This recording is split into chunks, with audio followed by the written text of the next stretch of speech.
Shalom, sahabat Bible Study Online CK7 yang dikasihi Tuhan Yesus Kristus. Pada hari ini saya percaya bahwa setiap kita sudah mempersiapkan diri kita membaca firman dari bacaan harian kita, yaitu Yesaya 32. Dan kami akan berusaha untuk menolong setiap saudara hari ini memahami bacaan kita dan juga bisa mengambil kebenaran, prakteknya supaya kita bisa kerjakan bersama-sama dalam hidup kita. Dan karena itu topik kita hari ini adalah tentang Raja yang adil. Yahweh adalah Raja yang adil, yang memerintah dan memberikan pemerintahan yang adil kepada umatnya. Dalam hal ini adalah para bangsa Israel dalam Sion atau Yerusalem khususnya. Dan sebelumnya mari saya mengajak kita semua untuk kita masuk dalam penyembahan. Kita bersyukur kepada Tuhan untuk kebaikan-Nya. Sungguh Engkau adalah Allah yang adil, Engkau Allah yang benar. Setiap kami yang datang kepada Engkau, Engkau tidak pernah Tuhan menolak kami. Engkaulah perteduhan kami dari setiap keadaan bahaya. Engkau adalah aliran-aliran air yang mengairi setiap tempat-tempat hati yang kering dan membasahi dan memberikan kepada kami kesegaran baru. Oh, terpujilah Engkau Tuhan Yesus. Mari Roh Kudus, mari Roh Kudus, kami datang Bapa. Oh, terima kasih Bapa. Aku hendak bersyukur pada Tuhan karena keadilan-Nya dan bermazmur bagi nama Tuhan yang maha tinggi. Ya Tuhan, Tuhan kami, betapa mulianya nama-Mu, Tuhan kami, dimuliakan atas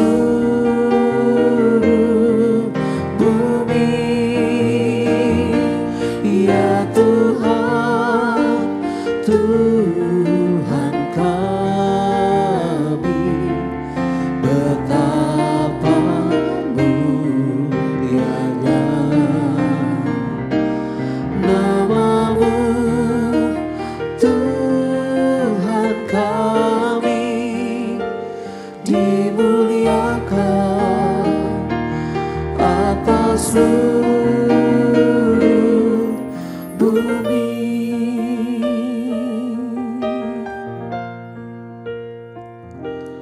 Aku hendak bersyukur pada Tuhan karena keadilan-Nya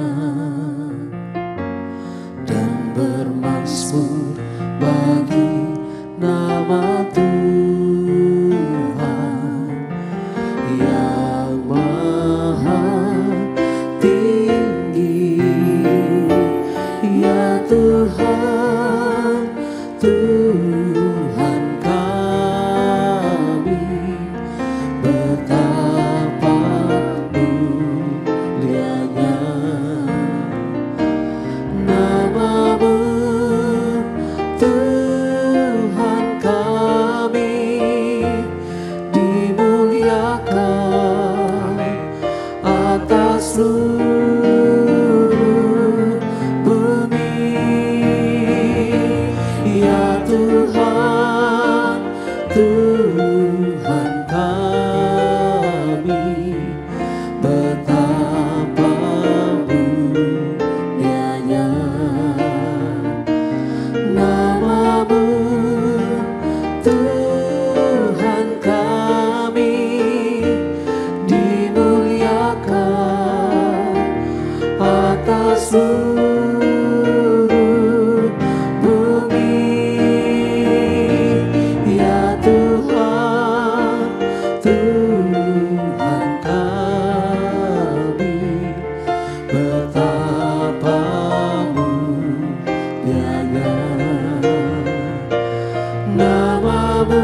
Tuhan kami, dimuliakan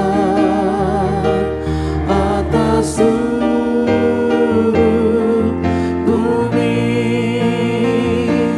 dimuliakan, dimuliakan, dimuliakan atas seluruh bumi. Dimuliakan namamu Tuhan, karena keadilan-Mu, Yesus Tuhan. Ya la la la la basyana, ya la la la la bu, ya la la la, ya la la la ba, ya la la la bu, Yesus ya la la ba ya syara la bos, ya la la basyana, ya Rabbu. Yesus Engkau juru selamatku, dalam janji-Mu kemenanganku, selamanya kan ku nyatakan besar setia-Mu Tuhan di hidupku. Yesus Engkau juru selamatku, dalam janji-Mu kemenanganku, selamanya kan ku nyatakan besar setia-Mu Tuhan di hidupku. Yesus Engkau juru selamatku, dalam janji-Mu kemenanganku, selamanya kan ku nyatakan besar setia-Mu Tuhan di hidupku. Yesus Engkau juru selamatku, dalam janji-Mu kemenanganku, selamanya kan ku nyatakan besar setia-Mu Tuhan di hidupku. Besar setia-Mu Tuhan, besar setia-Mu Tuhan, besar setia-Mu Tuhan di hidupku.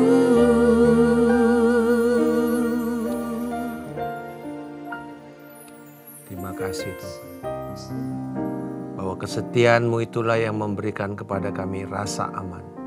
Bukan karena kekuatan kami, tapi oleh karena anugerah yang Engkau berikan kepada setiap orang yang hidup bersandar sepenuhnya hanya kepada Engkau. Dalam nama Yesus. Amin. Sahabat sekalian, di dalam Yesaya pasal yang ke-32 ini sebuah periode yang baru, yaitu periode berkat ilahi, dan akan mencakup adanya seorang penguasa yang besar yang akan melindungi umat Allah. Dimulai dengan kata sesungguhnya seorang raja akan memerintah menurut kebenaran, dan pemimpin-pemimpin akan memimpin menurut keadilan. Mereka masing-masing akan seperti tempat perteduhan terhadap angin dan tempat perlindungan terhadap angin ribut. Seperti aliran-aliran air di tempat kering, seperti naungan sebuah batu besar di tanah yang tandus. Jadi periode yang baru ini pertama ditandai dengan adanya raja, pemerintah, penguasa yang adil, yang akan melindungi umatnya dan didasarkan kepada kebenaran. Lalu kemudian pemerintahan itu akan membuka, ayat yang ketiga dan sampai kelima, akan membuka mata-mata mereka yang tertutup, telinga yang selama ini tidak pernah menyimak, hati yang selama ini terburu-buru untuk menimbang sesuatu, lidah orang yang tidak bisa lancar bicara, orang bebal, tidak lagi disebut orang yang berbudi, melainkan orang bebal, jadi dikembalikan kepada statusnya yang semula. Dan kemudian dikatakan bahwa orang-orang yang melakukan kefasikan, yang menyesatkan tentang Tuhan akan dibiarkan lapar dan haus tanpa minuman. Dan di sini kita melihat adanya penghakiman kepada orang-orang yang sesat, yang fasik, yang menentang Tuhan. Tapi ada pemulihan kepada mereka yang selama ini mungkin terbutakan. Mereka tidak bisa melihat, tidak bisa mendengar, tidak bisa berbicara dengan baik, tidak bisa mengambil keputusan yang benar. Dan kemudian adanya janji tentang Tuhan memberikan kesuburan kepada tanah, keadilan kepada orang-orang, dan kedamaian bagi semua orang. Dimulai dari ayat yang ke-15 dikatakan, sampai dicurahkan kepada kita roh yang dari atas. Padang gurun akan menjadi kebun buah-buahan. Kebun buah-buahan akan dianggap hutan. Keadilan akan tinggal di padang gurun. Kebenaran akan menetap di kebun buah-buahan. Di mana kebenaran ditegakkan, di sana ada damai sejahtera. Buah kebenaran ialah ketenangan atau ketentraman. Dan ketentraman untuk selama-lamanya. Bangsaku akan menetap di tempat yang damai, di tempat tinggal yang tentram, di tempat istirahat yang aman. Hutan runtuh oleh hujan es dan kota direndahkan serendah-rendahnya. Berbahagialah kamu yang boleh menabur dekat aliran air, yang dapat melepas sapi dan keledainya berjalan merumput. Ini adalah sebuah gambaran ketika roh Tuhan dicurahkan. Adanya pemulihan, adanya waktu kesuburan, adanya waktu ketentraman dan ketenangan. Nah, waktu yang dari ayat 15 ini sungguh sebuah kontras dengan ayat 9 sampai 14. Di ayat 9 sampai 14, di situ Nabi Yesaya menegur perempuan-perempuan Yerusalem, warga Sion yang merasa diri mereka tenang-tenang, aman-aman saja. Tetapi keamanan mereka adalah keamanan yang semu dan palsu. Karena dikatakan, hai perempuan-perempuan yang hidup aman, bangunlah, dengarkanlah suaraku. Hai anak-anak perempuan yang hidup tentram, perhatikanlah perkataanku dalam waktu setahun lebih. Kamu akan gemetar, kamu akan yang hidupnya tentram, sebab panen buah anggur gagal. Tidak ada panen yang lain lagi. Gentarlah engkau perempuan yang merasa hidupnya aman. Gemetarlah engkau hai perempuan yang hidupnya tentram. Tanggalkanlah dan gantilah pakaianmu. Kenakanlah kain kabung pada pinggangmu. Pukullah dadamu, ratapilah ladangmu yang permai dan pondok anggurmu yang berbuah lebat. Ratapi tanah bangsaku yang ditumbuh onak. Saudara, dikatakan bahkan purimu atau istanamu, kastilmu itu akan ditinggalkan. Kotamu yang ramai menjadi sepi. Bukit menara akan menjadi tanah rata. Ini yang terjadi. Jadi kontras antara nanti apa yang Tuhan akan lakukan dengan apa yang sekarang ini sedang dinikmati oleh warga Yerusalem yang digambarkan dengan perempuan-perempuan yang merasa hidupnya tentram, hidupnya aman. Tetapi Yesaya sedang memberikan kontras. Kontrasnya adalah pemerintahan masa depan yang akan dipimpin oleh seorang raja yang benar akan membuka mata orang-orang buta, dan akhir dari pembicaraan-pembicaraan yang bodoh dan yang tidak berhikmat, yaitu yang menentang Tuhan, dengan situasi saat itu di mana orang-orang bodoh, orang-orang yang tidak berhikmat atau yang mengandalkan hikmat dunia memberi nasihat yang buruk, mempraktekkan kefasikan dan tidak peduli dengan orang-orang miskin. Mereka hanya menginginkan terus untuk berpuas diri, ya, pesta pora, hidup enak-enak, menikmati semua fasilitas keistimewaan, yang merasa dirinya tenang. Tetapi mereka tahu bahwa 1 tahun ke depan akan ada kehancuran di bangsa itu. Dan ini kan sedang berbicara nanti tentang datangnya serangan dari Asyur, dan akan kemudian bagaimana Yehuda berusaha untuk mempersiapkan ketika Asyur datang menyerang. Hizkia itu berusaha menutup semuanya air dan semua supaya orang-orang Asyur ini tidak datang menyerang, lalu kemudian mendapatkan semua akses dan sumber-sumber air yang mereka perlukan. Tetapi kita bisa melihat bagaimana bahwa di mata Tuhan semua itu menjadi bodoh karena kamu tidak mengandalkan Tuhan. Semua perlindungan dan rasa aman itu sifatnya adalah palsu. Karena tidak bisa mengacu kepada keamanan yang sesungguhnya. Sebenarnya di ayat yang ke-7 dikatakan tipu daya para penipu sungguh jahat. Ia merancang perbuatan keji untuk mencelakakan orang sengsara dengan perkataan dusta, sekalipun orang miskin membela haknya. Ini beberapa komentator mengatakan ini mengacu kepada tipu daya Mesir, yang mana Yehuda berusaha untuk membuat aliansi. Mereka berusaha untuk minta pertolongan, tetapi ternyata pada waktu diserang begitu pun mereka tidak mau dan tidak mampu untuk membela Yehuda. Dan disinilah kelihatan bagaimana Tuhan mau mengatakan, kamu sekarang punya pilihan. Mau dipimpin oleh raja yang benar, dan ini hasilnya, atau kamu mau hidup dengan keamanan yang semu, dan ini hasilnya. Selalu kepada kita, Tuhan tuh selalu memberikan tuh nggak ada yang abu-abu. Bersama Tuhan, atau kamu memberontak, hidup di luar Tuhan. Surga, neraka, begitu aja. Nggak ada di tengah-tengah, saudara. Dan ini bukan definisi yang manusia buat.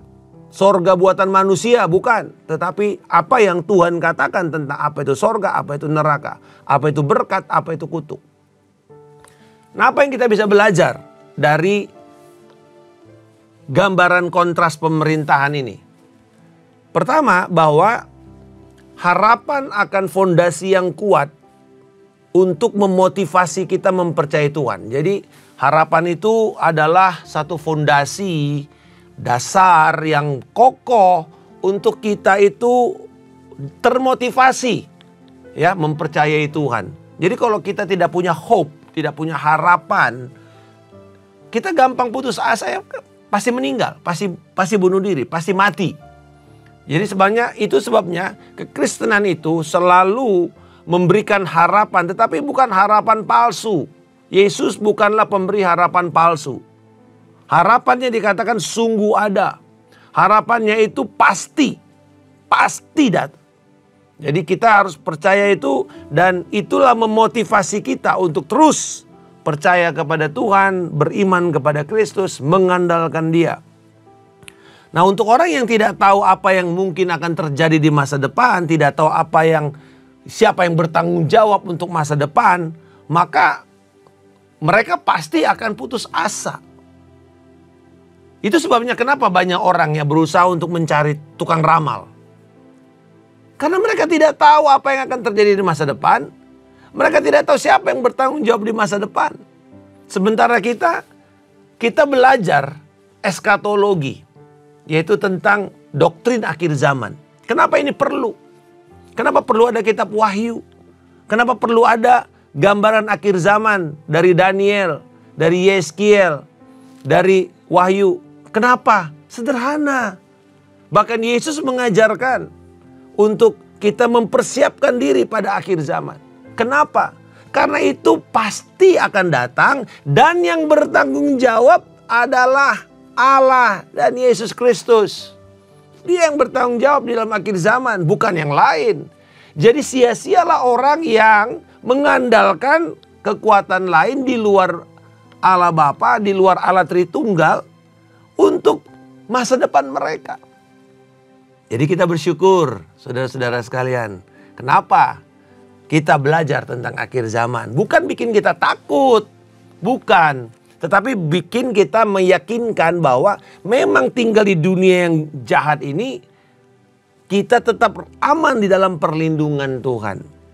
Nah, masalah yang kita harus terus hadapi dan kita perlu jawab adalah ini.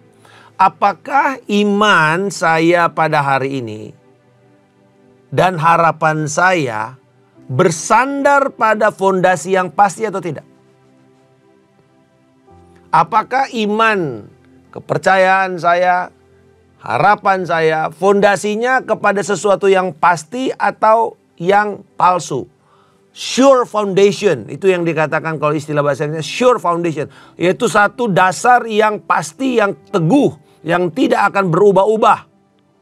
Atau kita mengandalkan harapan yang kelihatannya aman, damai, seperti wanita Yerusalem. Harapan-harapan itu bisa diutarakan oleh para politisi, memberi harapan-harapan yang sejuk, atau mungkin para pengamat ekonomi, atau para futurolog ekonomi. Tapi ini tidak ada jaminannya. Walaupun mereka bisa mengatakan harus ada fundamen ini, fundamen itu, bahwa ini akan terjadi. Tetapi itu pun tidak bisa jaminan, saudara. Nah, kepercayaan dan keamanan seperti ini adalah sebuah ilusi. Karena dasarnya lemah, dasarnya itu mungkin salah baca fakta, salah baca informasi, kesalahpahaman itu sering akan terjadi. Karena semuanya cuma prediksi. Inilah situasi yang menyedihkan. Dan diperlukan firman untuk datang menerangi kita supaya kita sadar bahwa bukan itu yang kita andalkan. Tapi apakah kita tidak boleh melek kepada hal tersebut? Boleh saja. Contoh yang paling gampang. Wah, ketika kripto mulai muncul, orang-orang lari dan mengatakan, wah ini cara kita cepat kaya dan aman. Lalu diinvest habis-habisan. Kemudian gak berapa lama terjun bebas semuanya. Bukannya malah makin kaya makin habis, saudara. Kenapa? Karena orang berpikir dengan cara yang pintas dan merasa ada rasa aman sementara. Tetapi sebenarnya di ujungnya justru binasa. Nah, kita sebagai utusan Tuhan, baik saudara dan saya, kita adalah utusan Tuhan. Kita adalah duta-duta Kristus. Di mana oleh dan melalui perantaraan kita berkata kepada dunia, berilah dirimu didamaikan kepada Allah Bapa melalui Yesus Kristus. Dan sebagai utusan Kristus, kita ini perlu menjadi pembawa harapan. Tetapi pembawa harapan yang pasti untuk memberikan keamanan kepada orang-orang yang mendengarkan atau yang sedang bertanya tentang bagaimana masa depan ini. Nah, Yesaya mengajarkan kebenaran firman di sini bahwa rasa aman atau security, ketenangan, ketenteraman, perdamaian. Saya ulangi, rasa aman, security, ketenangan, ketenteraman, perdamaian bukanlah tujuan, tetapi hasil, produk. Ya, produk. Bahkan ini bisa kita katakan produk sampingan dari kehidupan yang benar, kehidupan yang bersandar, beriman kepada Kristus Yesus. Pada waktu kita hidup benar, maka Tuhan akan mengaruniakan kepada kita rohnya dan memberikan kepada kita keamanan itu. Jadi jangan kejar keamanan. Salah. Jangan kejar kita datang sama Tuhan untuk mencari keamanan. Bukan. Kita datang kepada Tuhan untuk hidup benar. Untuk punya relasi yang benar dengan Dia. Menaruh iman kita kepada Kristus. Maka hasilnya kita bisa nikmati. Yaitu kesehatan, keamanan, ketenangan, ketentraman, berkat. Semua itu dikatakan roh Tuhan yang datang dari atas yang memberkati semuanya. Jadi ini kan anugerah.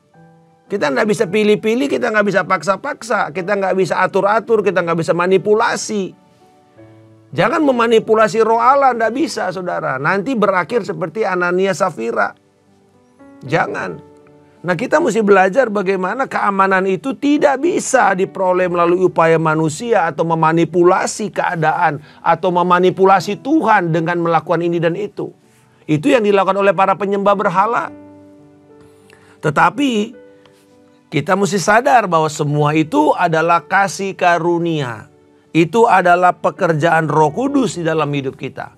Jadi kalau kita hidup ya benar, taat, setia kepada firman Allah, pasti hasilnya kita akan beroleh damai sejahtera.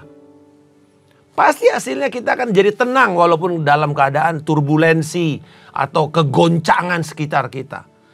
Roh Tuhan bisa memberikan kita ketenangan dalam tinggal tenang dan percaya. Di situ letak kekuatanmu, kata Yesaya.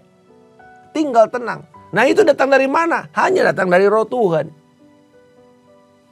Jadi saudara-saudara di sini kita belajar bahwa ketika kita izinkan Yesus Kristus memerintah dalam hidup kita, Dia yang menjadi dasar yang kokoh. Dan di atas itu kita membangun kehidupan kita.